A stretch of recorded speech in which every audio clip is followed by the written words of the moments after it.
नमस्कार सर्वांना. सावळ्याची जणू सावली या मालिकेच्या आजच्या भागात असं पाहायला मिळतं की सावली ही साऱ्यांच्या जवळ येऊन बसते.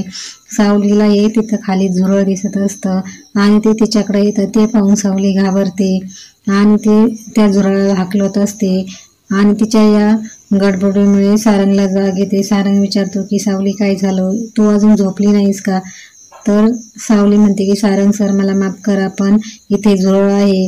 सारंग म्हणतो की मग त्यात काय झालं एवढं, तू काय झुरळाला घाबरतेस का? तर सावली म्हणते की हो, मला भीती वाटते झुरळाची, तुम्ही त्याला हाकला.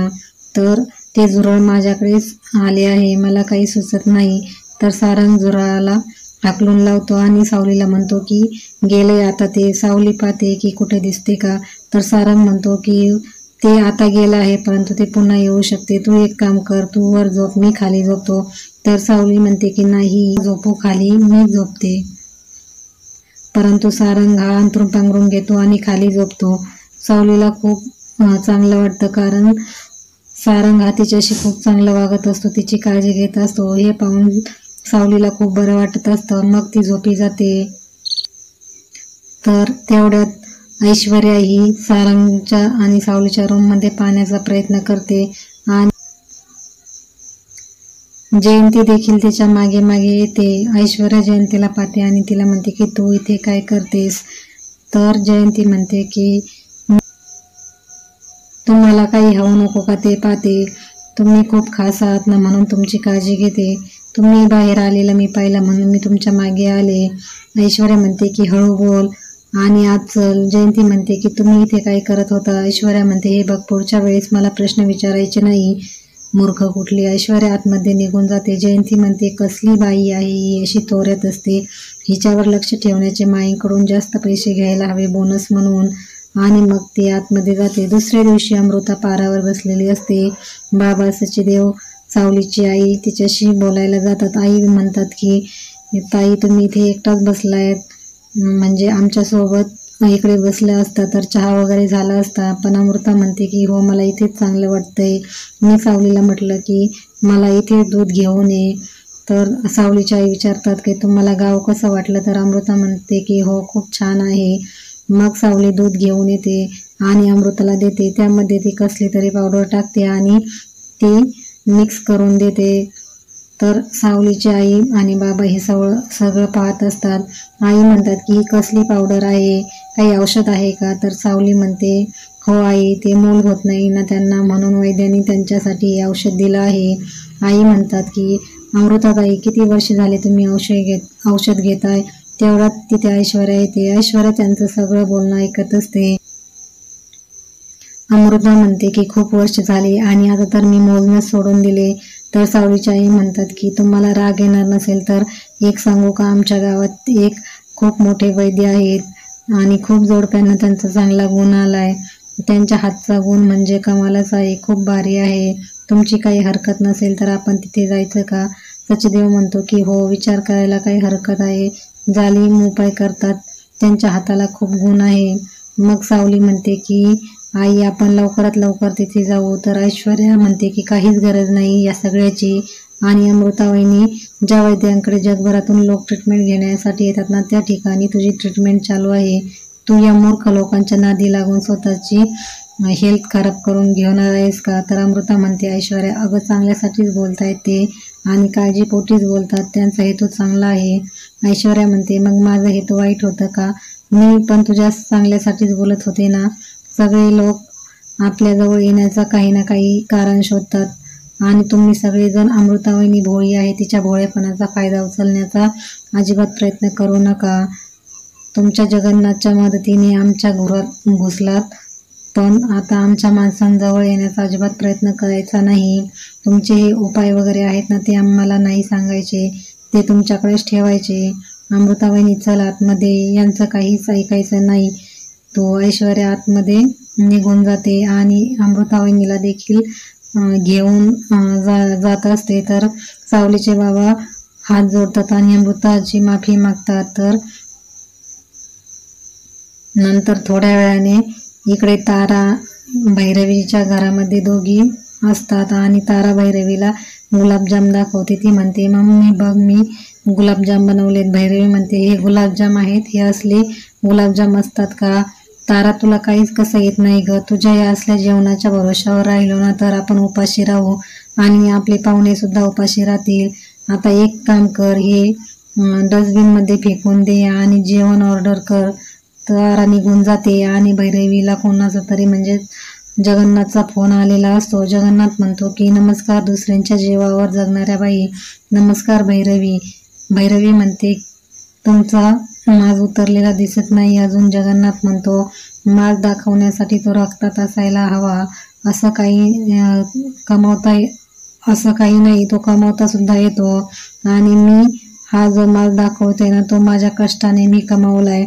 भैरवी म्हणते, मग तुम्ही का फोन केलाय? मला भीती दाखवण्यासाठी का? मला घाबरवण्यासाठी का? पण एक लक्षात ठेवा, मला तुमची भीती वाटत नाही आणि मी घाबरत तर त्याहून नाही. जगन्नाथ म्हणतो की, नाही, मी फक्त तुम्हाला फोन केलाय ते सांगायला. माझं तुमच्यावरती बारीक लक्ष आहे. मला समजलंय सावली तुमच्या घरी येते. भैरवी म्हणते, अच्छा, म्हणून का लेकीसाठी फोन केलाय का तुम्ही? मग तुम्हाला हे माहिती असेल की तुमची लेक माझ्या तारासाठी गाणं गाणार आहे. जगन्नाथराव, अहो तुम्ही कितीही आपटलात ना तरी तुमची लेक माझ्या मुलीसाठी गाणं गाणारच आणि माझ्या शब्दाबाहेर ती काय अजिबात जाऊ शकत नाही. ती माझ्या शब्दावरती अशीच नाचत राहणार आहे. आणि कसं आहे ना, जितक्या यातना तुम्हाला तुमच्या मेलेल्या मुलीकडे बघून झाल्या असतील ना, त्यापेक्षा खूप पटीने यातना मी आता तुम्हाला देणार आहे. तुम्ही तुमच्या या दुसऱ्या लेकीला रोज जिवंतपणे मरताना पाहणार आहात. जगन्नाथ म्हणतो, बोला, काय बोलायचं ते बोला. जिभेला प्रचंड धार आली आहे तुमच्या, पण हरकत नाही, संयम महत्वाचा. यापुढे काय होईल काय नाही हे आपण बोलण्यापेक्षा वेळच ठरवेल. हो. भैरवी म्हणते, हो, म्हणून आता फोन ठेवून द्यायचा. जगन्नाथ फोन ठेवून देतो. अलका म्हणते, भैरवीचा सूर बदललाय, नेमकं काय चालू आहे डोक्यात? तर जगन्नाथ म्हणतो, कळेल, लवकरच कळेल. पण ती सावलीबद्दल जे काही बोलली ना त्यामुळे काळजी वाटते. अलका म्हणते, तुम्ही जास्त विचार करू नका. जगन्नाथ म्हणतो, लेकीचा विचार नाही करायचा तर कोणाचा करायचा? आता मला माझ्या लेकीच्या सुखासाठी जगायचे आणि शेवटपर्यंत तिच्या सुखासाठीच मी जगणार.